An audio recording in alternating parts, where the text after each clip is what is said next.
Papua, Aceh, itu adalah di ICU, Betul, betul. bukan ICU. dirawat nginap. Ini di Iya. ICU.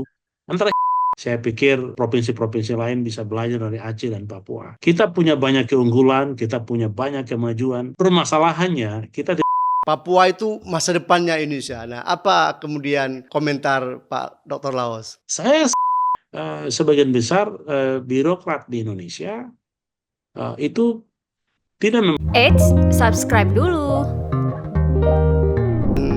Barangkali seperti biasa di Sagor TV itu perlu sedikit perkenalan Pak Laos. Jadi ya. nama, kemudian pendidikan dan karir seterusnya. Silakan Pak Laos. Saya Laus Deo Calvin Rumayom. Saya lahir dan besar di tanah Papua, tepatnya di kota Jayapura. Saat ini saya di Jayapura dan saat ini bekerja sebagai dosen atau tenaga pengajar di Universitas Cendrawasih, tepatnya di program studi hubungan internasional dan dengan konsentrasi international security dan isu-isu yang berhubungan dengan Pasifik atau Indo-Pasifik terkait dengan konsentrasi dan studi-studi kewilayahan yang sangat dekat dengan Papua. Saya menyelesaikan studi S1 di Universitas Kristen Indonesia di Jakarta dan menyelesaikan studi program S2 di Universitas Indonesia dan kemudian saat ini sedang memasuki masa studi S3 dengan program beasiswa LPDP di Amerika Serikat. Dan saat ini saya juga bergerak di bidang kemasyarakatan, terutama di isu-isu masyarakat adat, kemudian juga di isu masyarakat agama, kemudian juga di isu-isu konflik atau resolusi konflik, dan juga terus mendorong kampanye-kampanye perdamaian, baik dari basis agama, dari basis masyarakat adat, juga dari basis isu-isu yang berhubungan dengan sumber daya alam dan lingkungan hidup. Juga saya sendiri hari ini juga banyak bekerja untuk membantu berbagai stakeholders yang ingin bekerja sama dengan masyarakat Papua, terkoneksi dengan masyarakat Papua, terutama di isu-isu pembangunan di grassroots, di akar rumput. Baik di isu pertanian, baik di isu kesehatan, baik di isu tenaga kerja, kemudian juga di isu-isu yang berhubungan dengan kebutuhan hak-hak dasar masyarakat adat atau ya yang kebutuhan-kebutuhan dasar yang dibutuhkan oleh masyarakat kita. Memang agak jauh sebenarnya apa yang bidang studi saya dengan apa yang saya kerjakan, tetapi memang kita tidak bisa menutup mata bahwa Betul. apapun yang kita belajar, kita tetap akan dituntun oleh faktor ekologi, dituntun oleh faktor lingkungan di mana kita ada, dan itulah satu motivasi di mana kita terus belajar tidak saja dari tuntutan akademik, tapi dari tuntutan lingkungan di mana kita berada. Sehingga beberapa waktu lalu saya juga dipercayakan untuk bisa ikut berkampanye dan mendorong hak-hak masyarakat adat di dunia di UN Permanent Forum Di mana on tuh Pak Indigenous Laos? People Rights di PBB di New York, tetapi juga kemudian saya eh, menjadi tenaga ahli di kantor staf presiden di Kedeputian 5 juga untuk menangani isu politik, hukum, HAM, pertahanan, keamanan, dan juga otsus dan juga konflik-konflik baik di dalam negeri dan di wilayah perbatasan, tetapi juga isu-isu yang berhubungan dengan radikalisme, terorisme, dan juga isu-isu kemiskinan yang melanda eh, masyarakat kita secara keseluruhan di Indonesia, terutama Indonesia Timur. Ya. Dan juga saat ini saya dipercayakan menjadi um, Ketua Dewan Pengawas bagi Papua Christian Center, yaitu membawahi 60 lebih denominasi gereja, untuk mendorong atau mendampingi gereja dalam menghadapi isu-isu seperti isu sosial, isu ekonomi, isu politik, istilahnya yang non teologis lah begitu. Ya, ya. Dan bagaimana kita bisa membangun masyarakat agama yang lebih berakar, lebih objektif, lebih rasional dalam melihat tantangan pembangunan di negara kita. Sehingga peran gereja dalam percepatan pembangunan Papua itu juga menjadi satu titik tolak bagaimana masyarakat agama memiliki peranan yang penting. Dan selain itu, saya juga akhirnya berpikir untuk membentuk satu komunitas namanya Analisis Papua Strategis, yang awalnya adalah komunitas yang berbasis pada WhatsApp Group. Dan setelah saya, kebetulan hobi saya adalah traveling, dan saya mengunjungi banyak negara di dunia, baik di Inggris, di Eropa, dan kemudian di seluruh sebagian besar state di Amerika, kemudian di Malaysia, di Filipina, kemudian di negara-negara di Pasifik, di Australia. Em, dan itu cukup memberikan saya inspirasi untuk melihat kenapa di dunia ini ada negara maju, ada negara berkembang, dan ada negara miskin, ada em, state yang eh, berjuang untuk menjadi negara yang survive. Dari tiga level state itu, dari three level state itu kita belajar bahwa negara maju mereka memiliki cara pandang yang berbeda. Mereka memiliki budaya berpikir yang berbeda. Mereka memiliki budaya kerja yang berbeda. Dan setelah saya melihat juga negara-negara berkembang ya sedang berjuang mencari identitas, berjuang menghadapi seluruh persoalan yang mungkin sudah dilewati oleh negara-negara maju ya, seperti demokrasi, kita berdebat kusir misalnya di Indonesia, dan itu membuang waktu dan akhirnya kita juga tidak produktif untuk menciptakan teknologi dan inovasi-inovasi pembangunan. Ya. Dan juga saya melihat ada banyak negara yang gagal ya, seperti di Pasifik, seperti Nauru yang pernah menjadi negara kaya, terus kemudian hanya mungkin sekitar 7 tahun lebih kemudian kolaps lagi karena salah investasi dan ada eksploitasi sumber daya alam yang di bargaining dengan duit gitu, sehingga mereka berpikir uang itu akan merubah negara mereka. Padahal 7 tahun setelah itu mereka kolaps menjadi negara miskin di dunia. Itu menjadi pelajaran-pelajaran dan saya berpikir apa salahnya kita belajar dari negara maju apa yang mereka lakukan dan kita duplikasi, tapi tidak harus sama dengan mereka. Ya. Tentunya kita harus sesuaikan dengan budaya lokal, seperti apa yang dilakukan oleh restorasi Meiji misalnya di Jepang. Itu membuat akhirnya banyak sekali orang Jepang yang bikin mobil, bikin motor, tapi mereka pulang jalan kaki gitu. Karena si Meiji itu mengajarkan mereka bikin bikin mobil Toyota bukan berarti harus naik Toyota, tidak gitu. Ya, ya. Tapi bagaimana di tengah modernisasi, tuntutan persaingan global, mereka mampu mempertahankan budaya, mereka mampu mempertahankan identitas dengan misalnya simbol jalan kaki, naik public transport, dan mereka naik sepeda. Itu menjadi sesuatu yang menurut saya menginspirasi. Ya. Dan akhirnya saya mencoba untuk membentuk komunitas namanya APS, yang menghimpun profesional global. Jadi tidak hanya saja orang Papua, ada orang Jepang, orang Amerika, orang di seluruh dunia yang menurut saya mereka punya sesuatu yang luar biasa dan itu bisa di-compare dengan kita gitu. Jadi Dan tidak saya hanya dengar sedikit ada kita orang Aceh belajar juga, Pak Laos. ya. Saya dengar juga ada orang Aceh juga di APS itu. Oh iya, iya, iya. Dan Profesor Adli menjadi salah satu anggota APS yang kemudian menolong APS banyak sekali dengan network yang diberikan, dan salah satu warisan beliau adalah mempertemukan APS dengan UNFAO dan Oh, pemerintah Selandia Baru yang kini berkolaborasi dengan APS untuk mengerjakan proyek rumah produksi sagu di Danau Sentani dan juga teknologi-teknologi untuk mengembangkan bahan olahan sagu menjadi bahan makanan yang sehat bagi bayi, bagi ibu-ibu hamil, dan juga kebutuhan ketahanan pangan bagi masyarakat. Jadi tidak salah memang Aceh dan Papua itu kemudian seperti sister. Ya mungkin ya bukan saya bilang sister province ya, tapi seperti sister community begitu. Jadi kita membangun persaudaraan untuk menciptakan satu kemajuan gitu. Betul, betul. Dan itu modal sosial yang luar biasa. Saya pikir provinsi-provinsi lain bisa belajar dari Aceh dan Papua.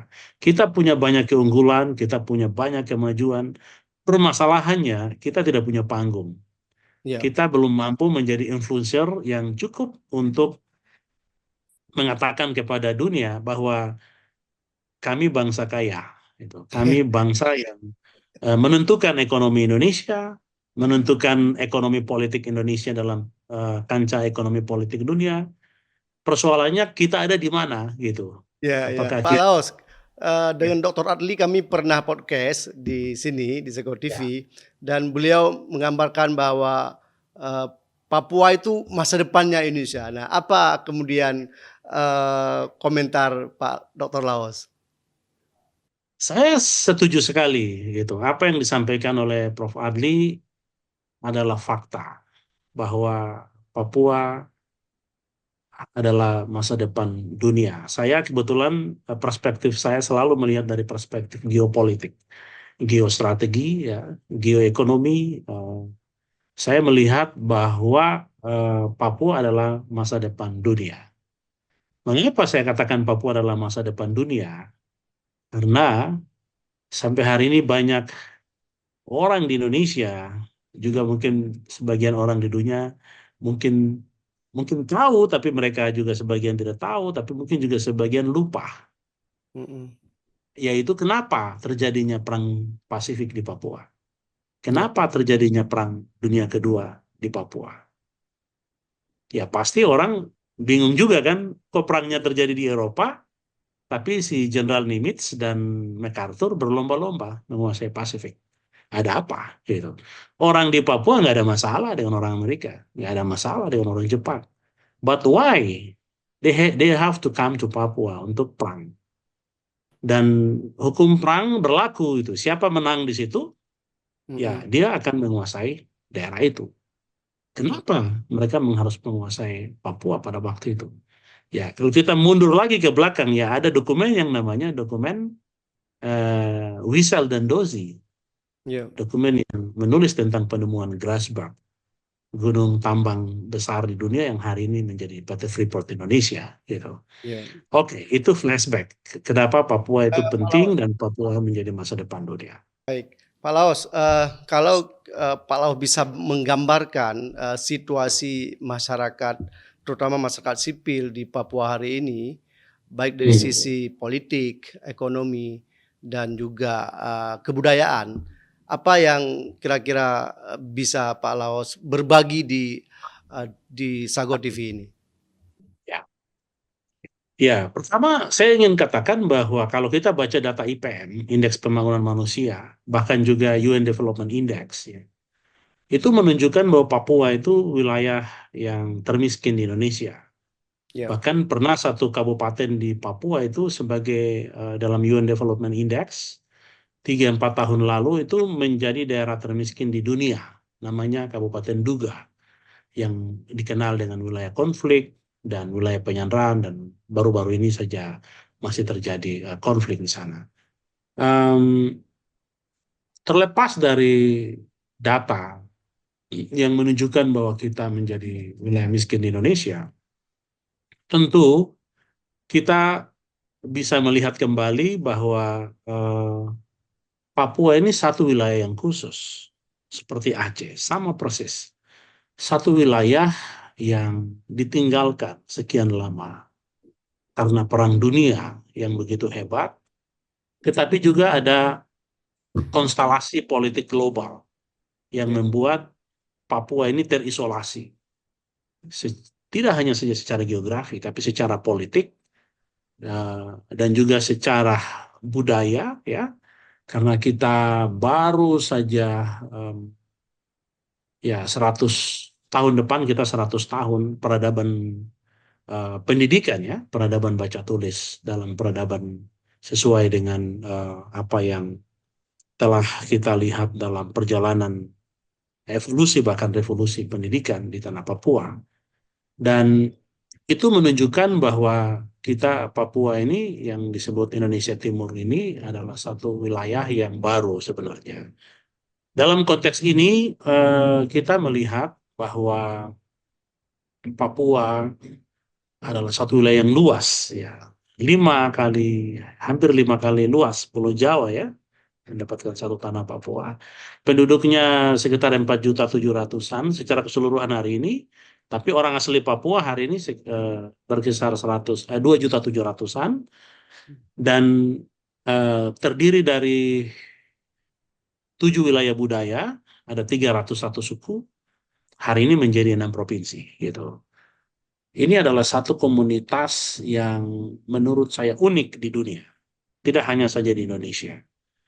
Mengapa? Karena kita mendiami satu pulau besar dan kita baru disentuh dengan peradaban dunia yang masif dilakukan setelah Perang Dunia Kedua dan kemudian ada proses integrasi tahun 69 dan ini membawa kita pada satu lompatan-lompatan yang luar biasa sehingga sebagian Papua ini sudah baru mengalami keterbukaan, isolasi, terutama sejak Pak Jokowi menjadi presiden. Ini akses pembukaan konektivitas darat, laut, udara itu semakin masif dan itu membuat keterusalesian wilayah-wilayah ini terbuka Dan dan itu orang bisa diakui oleh mendapat akses. masyarakat Papua. Pak Jokowi sebagai bagian daripada yang membuka konektivitas itu, Pak Laus. Iya, mengapa? Karena Pak Jokowi merumuskan 3 pokok pikiran utama untuk membangun Papua. Pertama, membangun Papua harus dengan paradigma baru. Kedua, membangun Papua harus dengan lompatan baru. Iya. Ketiga, membangun Papua harus dengan pendekatan baru. Oke. Apa yang disebut paradigma? Berarti cara pandang Jakarta terhadap Papua harus berubah. Iya. Apa lompatan baru? Cara kerja yang selama ini birokratif yang sangat lambat, itu bagaimana dipercepat penanganan masalah dalam terutama dari sisi pelayanan publik. Yang ketiga adalah pendekatan baru, yaitu pendekatannya ada 2 pendekatan utama, yaitu pendekatan antropologis dan pendekatan sosiologis. Pendekatan antropologis adalah masuk ke dalam struktur budaya masyarakat untuk melakukan penyesuaian-penyesuaian, karena masyarakat ini ada strukturnya, ada kepala suku, ya kita bilang ada Ondowafi, ya, dan ada strukturnya. Pemerintah harus berinteraksi dengan struktur tersebut dalam membicarakan soal pembangunan. Kemudian pendekatan sosiologis adalah bagaimana mendialogkan masalah pembangunan itu sendiri. Kita ada 300-an lebih bahasa. Bagaimana menjelaskan sebuah konsep pembangunan dengan pendekatan linguistik, dengan etnolinguistik. Itu bukan hal yang mudah. Misionaris tinggal di pedalaman berpuluh-puluh tahun hanya untuk menulis bahasanya, menulis kamusnya, sehingga dia bisa beribadah dalam bahasanya, bisa belajar kurikulum dengan bahasanya, sehingga transfer knowledge itu tidak ada hambatan karena aspek linguistik. Dan juga saya mengembangkan konsep pendekatan teologis dan mitologis. Nah, kenapa teologis penting? Karena masyarakat agama mereka berkomitmen dengan masyarakat adat untuk membangun peradaban. Nah, dari sisi mitologis, masyarakat kita masih percaya kepada agama suku. Nah, agama suku itu tidak boleh dilupakan, tidak boleh dibuang, karena itu cikal bakal yang menjadi peradaban sejarah kita berasal dari situ. Nah, sehingga dalam konsep ini saya melihat Pak Jokowi mampu menciptakan model-model dalam inovasi percepatan pembangunan yang tertuang dalam Impres 9 2021 itu, percepatan pembangunan kesejahteraan bagi Provinsi Papua. Namun kita tidak bisa pungkiri bahwa kesulitan justru yang dihadapi adalah di level teknis. Lambatnya reformasi birokrasi, lambatnya revolusi mental. Ya, kita harapkan di pemerintahan yang baru justru penekanannya lebih kepada hal-hal teknis gitu, karena itu hambatan-hambatan yang terjadi di dalam birokrasi, pelayanan publik, konektivitas justru bukan konektivitas jalan misalnya pesawat, laut, udara, tapi justru konektivitas dari sisi link konsep gitu, link kebijakan. Ego sektoral dari kementerian lembaga itu juga menjadi hambatan-hambatan sendiri gitu dalam melakukan akselerasi percepatan-percepatan pembangunan. Misalnya, kami menemukan pelabuhan, ada rute kapalnya tidak ada. Ada jalan yang lebih dari 13 tahun tidak pernah diaspal, sampai banyak orang korban di jalan itu.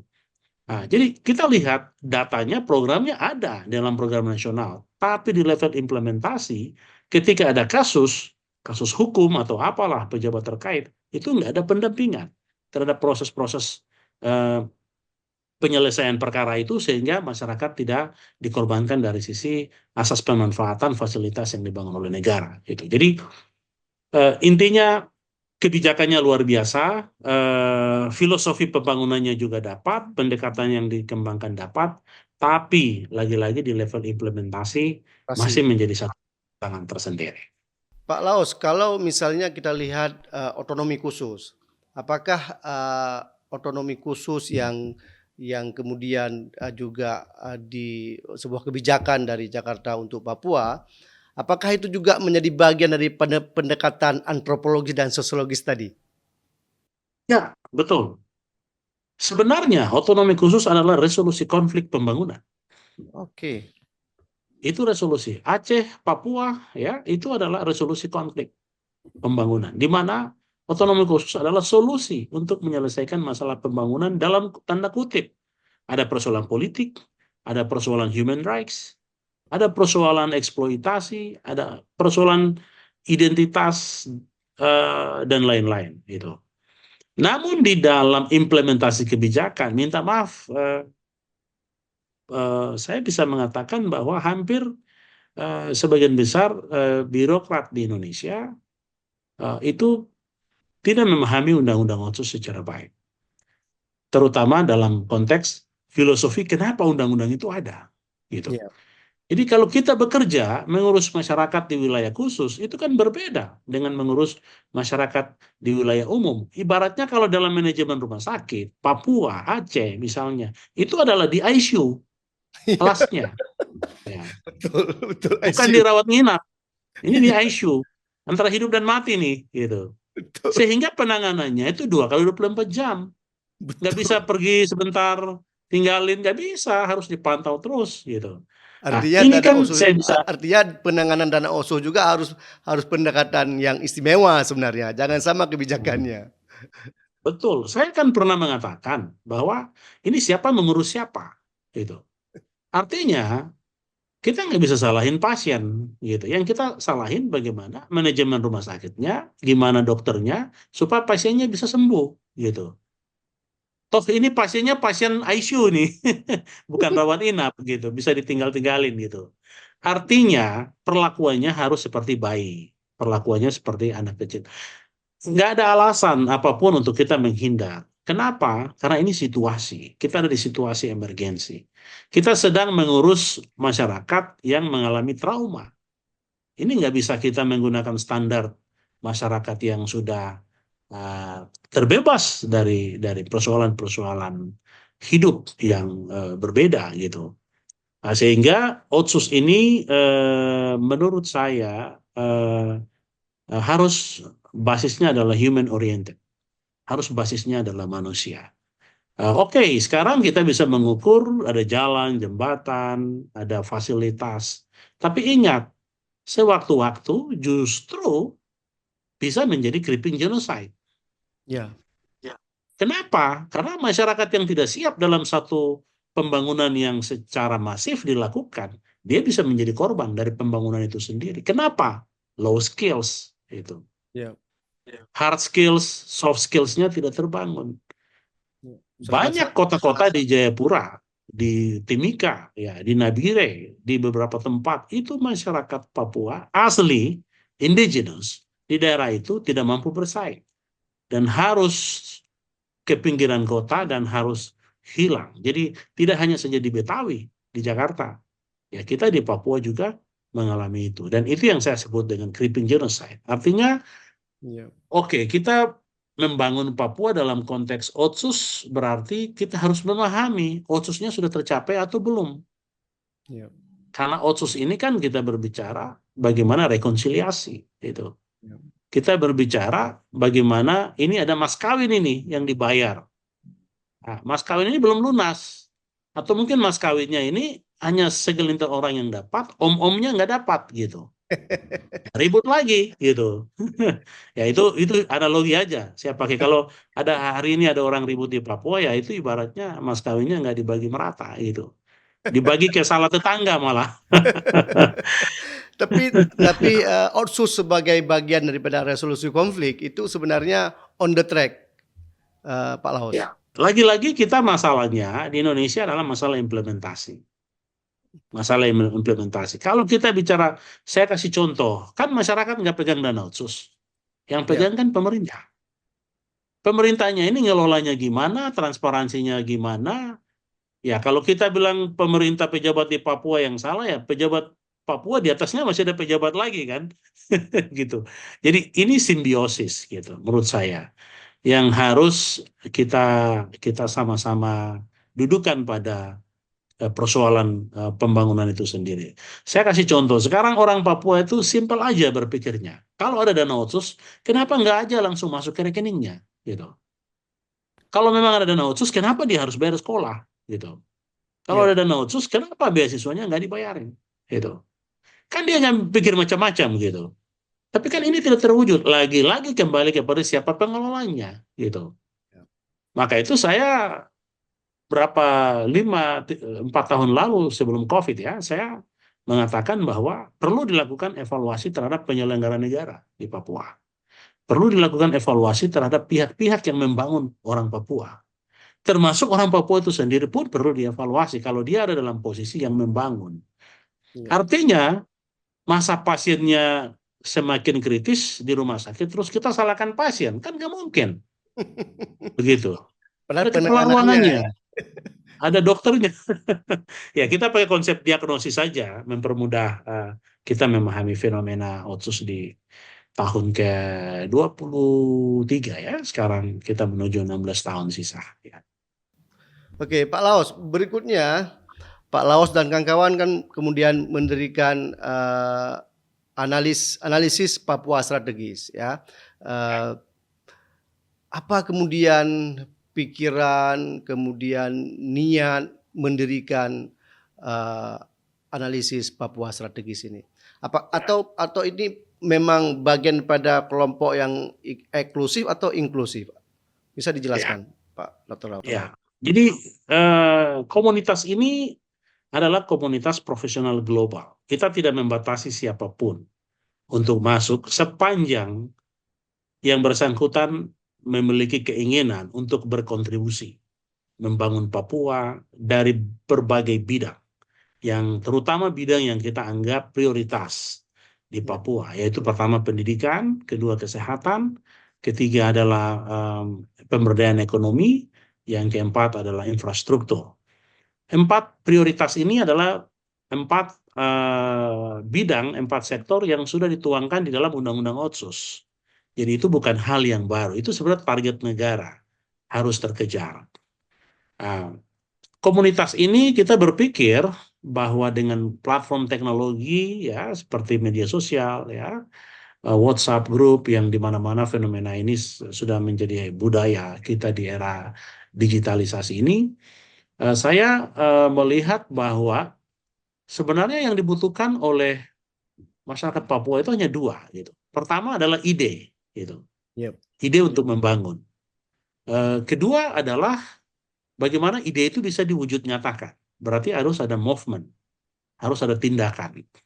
Bagaimana bisa membentuk komunitas yang menghimpun ide, tetapi kemudian menghimpun para eksekutor. Gitu. Kita nggak punya modal misalnya, nggak punya fasilitas yang memadai, tapi kita ingin satu perubahan terjadi. Dan mungkin pikiran ini adalah ide yang umum bagi semua aja pasti menginginkan hal yang sama gitu. Nah, sehingga komunitas ini lahir jauh sebelumnya sudah ada banyak diskusi-diskusi yang kami lakukan di Amerika. Saya banyak lakukan diskusi dulu dengan Bapak Mahendra Siregar.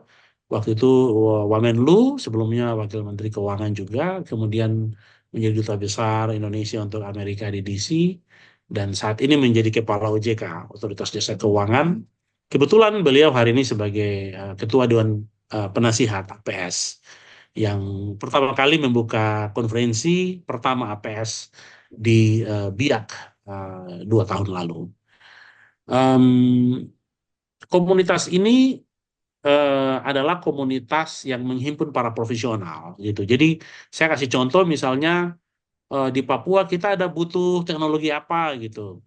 Di Papua kita butuh kurikulum apa, atau di Papua kita butuh pendampingan terhadap isu konektivitas misalnya rute kapal, rute pesawat, tol laut misalnya. Disitulah seluruh profesionalitas yang ada, baik teman-teman kami di kantor presiden, di kementerian lembaga, diplomat, TNI, Polri, akademisi, sampai teman-teman kami di tukang ojek, di motor es, teman-teman kami yang ada di kebun, itu semua kita kolaborasi. Mm-mm. Dan kita menciptakan satu platform untuk bagaimana bisa mendampingi masyarakat secara global. Iya. Nah, sehingga di konferensi kami pertama APS di Biak 2 tahun lalu itu dihadiri oleh World Bank, dihadiri oleh Kementerian Luar Negeri, dihadiri oleh beberapa universitas di Amerika yang langsung buat MOU dan bekerja sama. Kami memfasilitasi MOU-nya dengan pihak perguruan tinggi lokal di Papua, dengan rumah sakit di Papua. Kebetulan dari Oregon State University waktu itu fokus mengembangkan teknologi kedokteran. Sehingga kita lebih mengarahkan rumah sakit untuk bekerja sama mengirim SDM-nya untuk belajar tentang bagaimana kalau alat-alat rumah sakit rusak, mereka bisa perbaikinya sendiri, punya bengkel. Tapi sudah dimulai dengan kerjasama dan profesornya bersedia untuk melakukan supervisi terhadap perencanaan pengembangan rumah sakit di level teknologi. Sejauh ini kontribusi nyata untuk pembangunan apa kira-kira dari APS, Pak Laos? Ya, jadi pertama kita punya isu pendidikan. Isu pendidikan yang paling kronis dalam 5 tahun terakhir ini adalah isu beasiswa otsus. Ya. Nah, banyak mahasiswa dikirim ke luar negeri, tetapi tidak dibiayai sesuai dengan standar yang ada di negara itu. Jadi masalah kan, ada yang deportasi, ada mahasiswa yang putus sekolah, gitu, Ya. mahasiswa yang harus memutuskan untuk tidak pulang dan lain-lain. Kita mendampingi. Nah, caranya adalah kita bersedia menjadi mediator untuk memfasilitasi kepentingan mereka dengan dunia pemerintahan, tapi juga dengan keluarga. Harus berurusan dengan keluarga juga, karena ada keluarga yang protes. Beberapa waktu lalu mereka tidur di kantor gubernur, kemudian ada orang tua yang meninggal karena stres, karena anak-anak mereka menghadapi masalah besar di luar negeri. Dan tidak mungkin mereka tinggal, mereka pulang juga, pasti ada rasa malu, budaya, dan lain-lain. Nah, kemudian di sektor kesehatan karena kita fokus pada bagaimana mediasi hal-hal yang sifatnya bukan kronis tapi situasional, emergensi. Misalnya di Papua kehabisan obat malaria. Nah, Ya. kita berpikir bagaimana jejaring kita yang ada di China, yang ada di kementerian-kementerian lembaga, bisa kita dorong komunikasi dengan pendekatan APS untuk melakukan lobby bagaimana obat-obat yang dibutuhkan oleh Papua itu bisa ada gitu. Walaupun kepala dinasnya ada, itu bupatinya ada, gubernurnya ada, tapi terkadang dalam hal-hal berhubungan dengan negosiasi, lobby itu tidak gampang karena itu Betul. harus bermodalkan jejaring yang kuat gitu. Nah, kemudian di bidang infrastruktur kita fokus pada konektivitas, Mm-mm. di mana Papua ini ya ada 400-an lebih lapangan terbang di Papua, terutama penerbangan perintis. Ada banyak kampung-kampung di pantai utara, pantai selatan, dan sungai yang tidak dimasuki oleh kapal. Dan kalaupun kapal masuk, ya harus situasi aman dan seterusnya. Disitulah kami melakukan advokasi bottom up. Jadi kita selalu fokus bottom up dan juga top down.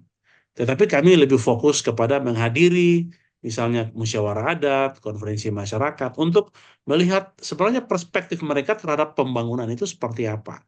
Ketika pusat kesulitan, kita bisa memediasi pusat untuk ada alternatif-alternatif lain yang bisa kita kembangkan. Jadi ide awalnya sebenarnya kita berbicara tentang konektivitas. Itu kan urusan Kementerian Perhubungan misalnya dengan PUPR terkait dengan infrastruktur pelabuhan dan lain-lain. Tapi ternyata hambatan terbesar adalah hambatan budaya, gitu. Mm. Hambatan terbesar adalah bagaimana asas penerimaan masyarakat terhadap pembangunan yang masuk, begitu. Nah, sehingga jangan kaget kalau ada masalah infrastruktur, fasilitas publik yang dibangun, jalan dan lain-lain. Tapi kalau tidak ada komunikasi yang bagus, selalu terjadi konflik gitu. Kalau kita ikuti berita Papua dalam 10 tahun terakhir Kalau gitu. kalau kemudian kita diskusi konflik, Pak Laos, bagaimana sebenarnya peran agamawan, gereja dan Ya, seterusnya itu juga apa namanya kekuatan adat. Bagaimana posisi ya, kekuatan dua elemen ini itu dalam ya, mengisi pembangunan dan melindungi masyarakat sipil di Papua. ya. Ini pertanyaan yang menarik. Kami juga belajar dari Prof. Adli ya, Prof. Adli di Aceh. Dalam beberapa konferensi dan musyawarah adat di Papua, beliau hadir sebagai narasumber. Dan juga beliau adalah penasihat kami di APS, walaupun beliau di Aceh. Jadi sebenarnya ini Aceh lebih banyak memberikan nasihat kepada APS untuk bisa Sekarang giliran Pak memainkan Laos peran Aceh. sebenarnya. Jadi inti yang terpenting adalah sampai hari ini kita di Papua itu belum ada perencanaan pembangunan Papua yang versus atau berbasis masyarakat adat. Yang ada selama ini adalah konsep pembangunan nasional yang diterjemahkan, lalu masyarakat adat diikutkan. Ya, Ya. walaupun kita tahu sudah ada AMAN, Aliansi Masyarakat Adat Nusantara, tapi dalam konteks Papua itu tidak banyak lahir regulasi-regulasi yang disebut Perdasi atau Perdasus yang mengakomodasi hukum adat itu. Ya. Nanti kita baru akan hadapi masalah ketika pemekaran, misalnya penentuan batas wilayah, gitu. Mm-mm. Atau terjadi konflik antara satu suku dengan suku lain, bagaimana mekanisme penyelesaiannya? Kalau polisi bilang, wah ini diselesaikan secara kekeluargaan, ya kekeluargaan yang bagaimana begitu? Karena kalau kita ngomong kekeluargaan, artinya bahwa ada basis hukum adat yang menjadi ukuran. Tapi itu pun belum banyak dilakukan transformasi hukum adat ke dalam sebuah hukum yang positif atau menjadi tradisi yang menjadi acuan bagi proses-proses pengadilan atau peradilan perkara misalnya. Dan ini juga saya berpikir satu hal yang menjadi tantangan bagi Otsus sebenarnya karena logika membangun itu kan kita bicara norma-norma, itu kita bicara tata cara mengatur masyarakat dan terutama dalam penyelesaian masalah, itu selalu kita mengabaikan aspek hukum adat. Nah, perjuangan kita di APS karena APS ini konstituennya hanya dua, Mm-mm. pertama adalah masyarakat adat, kedua adalah masyarakat agama. Oke. Kenapa? Karena ini satu wujud yang pakai dua baju, gitu. Ya. Hari Minggu dia di gereja gitu. Tapi hari Senin, Selasa, Rabu, Kamis sampai Jumat misalnya dia pegawai negeri gitu. Tapi kalau ada urusan adat nanti dia ke sana pimpin lagi gitu, penyelesaian adat, pembayaran mas kawin dan lain-lain.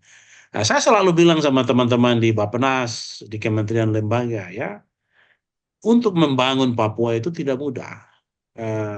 Mengapa? Karena cara berpikir masyarakat Papua itu sangat ditentukan oleh hukum adat. Jadi kalau kita tidak mempelajari hukum adat, kebiasaan-kebiasaan, ya, maka itu Pak Jokowi buat pendekatan antropologis dan sosiologis. Maksudnya supaya pemerintah tidak salah menerjemahkan apa yang menjadi cara pandang masyarakat dan membangun sesuai dengan apa yang dilihat. Nanti proses selanjutnya adalah transformasi, melakukan transformasi, ya, melakukan restorasi ya, penyesuaian ya. Kita belajar dari restorasi Meiji di Jepang. Dia menerima modernisasi tapi dia mempertahankan budaya yang lahir dari warisannya itu. Jadi kemudian Pak Laos dengan suasana Papua sekarang di beberapa lokasi yang juga masih konflik. Itu bagaimana sebenarnya peranan khusus untuk melindungi masyarakat sipil? Artinya peranan agamawan dan adat dalam melindungi masyarakat sipil Ya, atau pengungsi dan ya, seterusnya. ya. Kita ada 7 wilayah adat ya, 7 wilayah adat ya. Eh, Tabi ya, Saireri, Bomberai, Domberai, Animha, Lapago, Mepago. Ada 2-3 wilayah tantangan yang paling besar adalah di Lapago, di Mepago, dan di Animha. Tantangan terbesar adalah tantangan geografis, tetapi juga tantangan konektivitas, dan juga tantangan dari sisi pembangunan itu sendiri. Baik fasilitas publik, pelayanan dasar, tetapi juga transportasi yang mahal, dan seterusnya. Sehingga menurut saya pembangunan Papua itu harus dikonsentrasikan pada zonasi, gitu. Pada zonasi. Kenapa saya bilang pada zonasi? Karena tidak bisa semua program Papua digeneralisir. Ada wilayah karakter pegunungan, ada karakter lembah, ada karakter rawa, ya, ada karakter pesisir, ada karakter islands dengan bahasa yang berbeda, cara pandang yang berbeda, cara menerima pembangunan juga berbeda, gitu. Ya. Sehingga yang harus dikembangkan adalah perencanaan pembangunan versus masyarakat adat. Kita pinjam versus masyarakat adat ini bukan hanya sebatas kita bicara hukum adat aturan, tetapi ini kita bicara filosofi pembangunan. Cara bagaimana orang Papua melihat dirinya dalam dunia pembangunan itu harus dipakai oleh pemerintah. Sehingga pemerintah tidak kesulitan dalam menyampaikan maksud-maksud baik dalam sebuah tujuan pembangunan. Kalau tidak, ya bukan hanya di Papua, saya pikir di bangsa manapun di dunia ini, kalau kita tidak mampu melakukan pendekatan budaya, ya itu pasti kita memiliki tantangan tersendiri dalam membangun komitmen-komitmen pembangunan. Ke depan Maka bagaimana itu, Pak di bawah kabinet Merah Putih itu ya, analisa Pak Dr. Laos Papua ke depan bagaimana dari sisi pembangunan dan lain-lainnya? karena Prabowo Gibran ini kan berkomitmen eh, keberlanjutan ya, gitu. Jadi apa yang sudah dilakukan oleh Jokowi dilanjutkan. Nah, tentu menurut saya yang harus dilakukan ini harus direview gitu. Jadi apa yang mau dilanjutkan?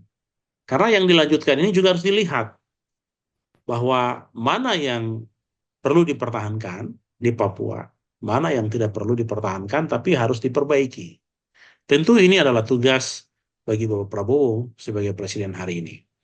Nah, yang menjadi catatan saya juga adalah di dalam skema penanganan pembangunan Papua di bawah kabinet Prabowo hari ini ya, apakah akan menggunakan atau melanjutkan ini per 9 2021 misalnya tentang percepatan pembangunan Papua, itu lahirlah yang namanya BP3OKP, Badan Pengawas Otonomi Khusus dan Percepatan Pembangunan.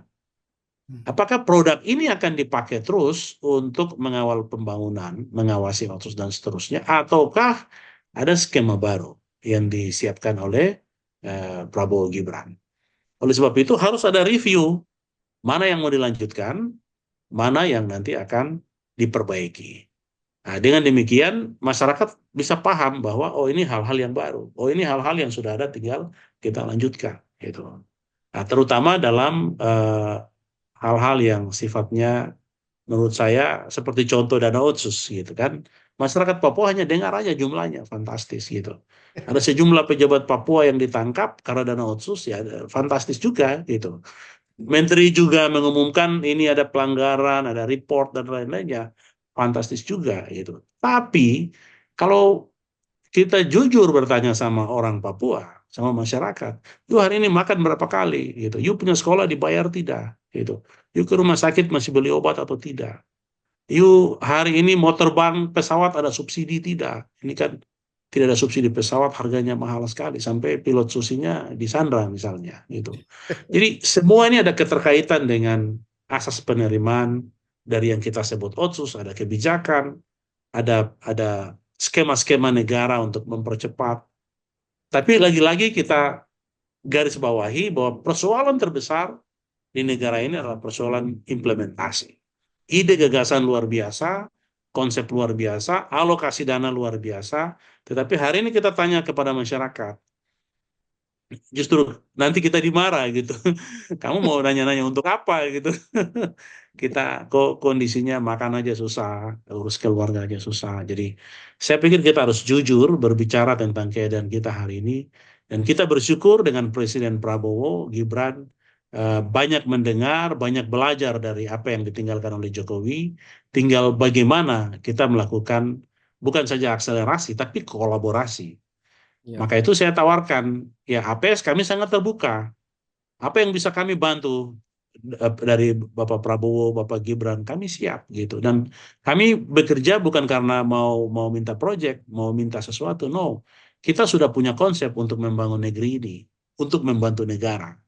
Bahkan kami juga belajar dari Aceh melalui Prof. Adli, kami belajar juga dari Sri Sultan Hamengkubuwono di DKI Yogyakarta. Kami juga belajar dari orang Betawi, ya, dari Rano Karno, dan ya kita belajar banyak dari media-media di mana mereka mempublikasikan kondisi mereka di kota-kota besar. Dan yang paling terpenting bahwa harus ada kepemimpinan yang berani di era kepemimpinan Prabowo Gibran. Berani untuk apa? Berani untuk menghadapi sistem yang tidak kerja maksimal, ada sistem yang budayanya masih budaya kepentingan pribadi, kepentingan kelompok, belum melihat bahwa masyarakat yang kita layani ini masyarakat yang ibaratnya pasien dan dia ada di dalam ruang ICU gitu, bukan ada di ruang rawat inap ya. Sehingga treatmentnya, penanganannya harus Berbeda. khusus sampai betul-betul dia mengalami satu pemulihan. Dan saya selalu bilang, kenapa Otsus adalah resolusi pembangunan, resolusi konflik pembangunan? Karena yang ingin kita selesaikan adalah trauma masa lalu. Yang ingin kita selesaikan adalah bagaimana dia bisa berdamai, gitu. Makan, minum itu hal yang manusiawi. Tapi kalau orang bisa berdamai, orang bisa saling menghormati, orang luar menghormati orang Papua menghormati orang luar. Itu saya pikir kita menjadi manusia yang sejati dan Bermakna. kita Jadi, memberi berkat ya, lah. Pak Ya. Laos, APS ini juga menjadi bagian bukan sebatas tim tank lagi ya, bukan sebatas pemikir lagi, tapi jauh melompat dari itu ya. Betul. Kelihatannya kita harus jadi pengarang lagu. Jadi sudah tidak harus jadi penyanyi terus ini. Sekali-sekali kita coba naik level menjadi pengarang lagu sehingga ya mudah-mudahan lagu itu enak ya, bisa dinyanyikan oleh siapa saja, menghibur, dan akhirnya kita bisa berteman karena lagu kita diterima begitu. Iya, nadanya juga sama. Ya orkestrasi pasti. Jadi kita Oke, baik butuh Pak Dr. Laos, terima kasih telah berbagi di Sago kolaborasi. TV. Ya. Terakhir Pak Dr. Laos. Ya. Apa ini Aceh pilkada sekarang itu calon gubernurnya itu dari mantan komandan GAM dan beliau jadi Panglima GAM, jadi Gubernur Aceh. Kemudian juga Aceh juga sangat kondusif, ada OSUS juga, kemiskinan tinggi juga. Nah, apa kemudian pikiran-pikiran dari Dr. Laos sebagai masyarakat sipil yang bergerak dari Jakarta, Papua, dan juga luar negeri, supaya Aceh juga ada kelompok seperti APS-nya di Papua. Gimana Pak Dr. Laos? Saya 2 tahun lalu sudah mengusulkan kepada Prof. Adli dan teman-teman di forum perguruan tinggi ya se-Indonesia juga untuk Aceh, perlu kita sama-sama mendorong hadirnya Papua Aceh Initiative Forum. Papua Papua Aceh. Aceh Initiative Forum. Nah, kenapa Papua Aceh Initiative Forum? Karena idenya harus dari kita. Karena idenya dari kita harus mempertanggungjawabkan kita harus bertanggung jawab untuk mengembangkan ide-ide itu. Gitu. Sehingga ide-ide itu akan menjadi perspektif, akan menjadi cara pandang, menjadi kacamata bagi semua orang di dunia dalam melihat persoalan Aceh dan Papua. Mengapa? Ada banyak kesamaan-kesamaan yang seringkali kita lupa. Kita terlalu banyak berbicara soal politik misalnya, Ya. atau berbicara soal agama, atau politik identitas. Bagi saya yang terpenting Aceh dan Papua adalah bagaimana kita sama-sama memiliki satu mekanisme kerja untuk mengelola sumber daya alam kita. Ya. Kenapa? Sumber daya alam kita ini ibarat seperti di mana ada gula, di situ pasti ada semut.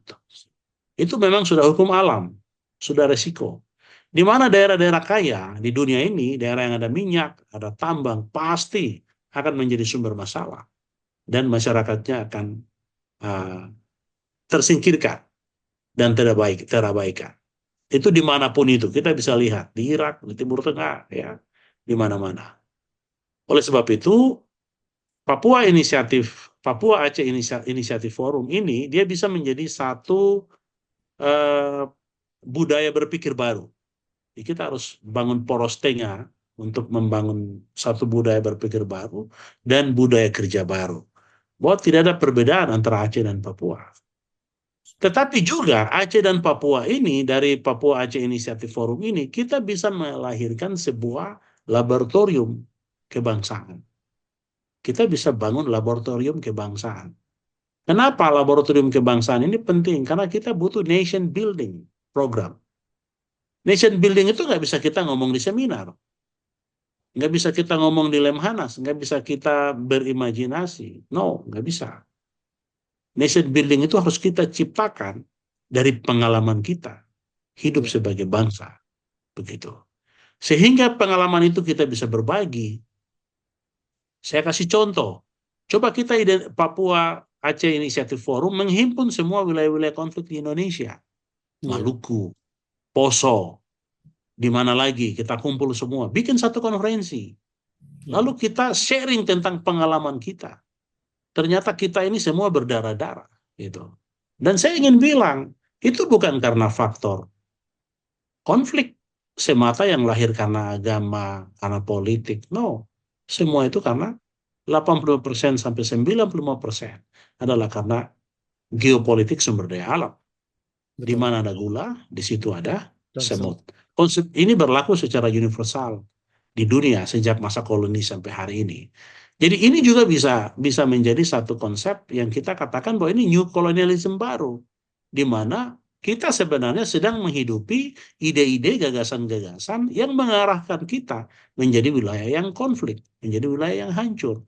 Oleh sebab itu harus ada inisiatif. Oleh sebab itu harus ada kesadaran. Oleh sebab itu harus ada ide.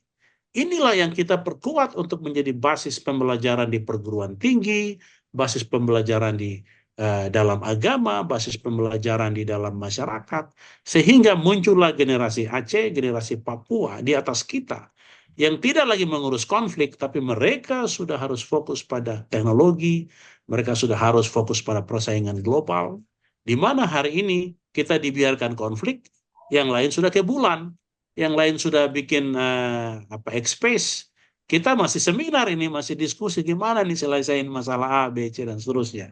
Papua Aceh Inisiatif Forum bisa menjadi resolusi bangsa yang kita jadikan sebagai laboratorium. Di mana you mau bicara kebangsaan, belajar di sini. Contoh di Papua, bulan Desember, ya, orang Muslim pel gereja, mereka yang masak. Lebaran, orang Kristen yang pel masjid, mereka yang masak. Ini bukan faktor bernegara, ini nggak ada di dalam undang-undang, tapi ini sudah menjadi budaya, di mana budaya itu lahir dari sejarah nenek moyang kita. Jadi saya kadang-kadang berpikir Aceh dan Papua itu adalah mutiara. Mau dibuang, mau direndahkan serendah-rendah apapun, kita ini mutiara. Ya silakan aja buktikan sejarah geopolitik. Hari ini saya mau bilang contoh Papua, orang dalam satu tarikan nafas hidup manusia di planet bumi itu ditentukan oleh 3 wilayah, yaitu Brasil, Kongo, dan Papua. itu keputusan dunia dalam mengatasi krisis lingkungan global. Karena kita punya forest dengan produksi CO2, oksigen untuk berkontribusi pada lapisan ozon bumi yang rusak. Gitu. Tapi yang saya hari ini tidak habis pikirkan adalah orang Papua misalnya kita sendiri tidak berpikir bahwa kita itu penting di dunia. Kita ini sedang dibutuhkan dunia. Kita disuruh jaga hutan, yang lain memberikan izin menghancurkan hutan. Ya, kasus kita di Merauke misalnya sekarang. Dan yang melakukan itu juga kita, yang melegitimasi itu juga kita. Nah, disitulah saya berpikir Papua Aceh Initiative Forum tidak hanya saja menjadi forum untuk kita berbicara, berdialog, tapi kita menggambarkan masa depan kita 20-30 tahun itu seperti apa. Kalau kita bilang kita 20-30 tahun ke depan generasi kita akan seperti yang kita harapkan hari ini, maka itulah titik kita bertolak untuk mulai bekerja hari ini. Jadi kita harus memiliki visi, memiliki misi, tetapi juga kita harus punya planning. Dan planning itu bisa dimulai dari Aceh dan Papua. Sehingga tidak lagi persoalan pembangunan bersifat top down, tapi secara mandiri masyarakat kita sudah punya ide, gagasan yang luar biasa. Nah, ini yang bisa saya berbagi untuk saudara-saudara saya di Aceh dan di seluruh dunia dimanapun yang menyaksikan diskusi ini. Saya ingin mengatakan bahwa generasi kita hari ini, apapun kondisi kita hari ini, apapun yang kita alami hari ini, kita bertanggung jawab terhadap generasi kita di masa depan. Tetapi kalau kita tidak menggambarkan generasi kita di masa depan itu seperti apa, maka kita juga kehilangan jalan, kita juga tidak membuka akses, tidak membuka jalan bagi generasi kita di masa depan. Kalau generasi kita di masa depan mereka jatuh miskin, mereka konflik, mereka hancur, mereka akan menyalahkan kita. Wah, dulu abang-abang kita apa yang mereka buat kita, dan hari ini kita susah, hari ini kita jatuh di bangsa lain, dan seterusnya. Jadi ini adalah generasi transisi, saya selalu bilang, generasi abad ini adalah generasi transisi, di mana peradaban dunia itu akan berpindah dari dunia barat ke Pasifik. Peradaban dunia pertama dimulai dari Timur Tengah, Afrika, ya, kemudian Asia, kemudian pindah ke Eropa, kemudian Eropa pindah ke Amerika. Abad 21, peradaban dunia akan pindah dari Amerika ke Pasifik. Mereka cari-cari di mana Pasifik. Gitu. Ada New Zealand, ada Australia.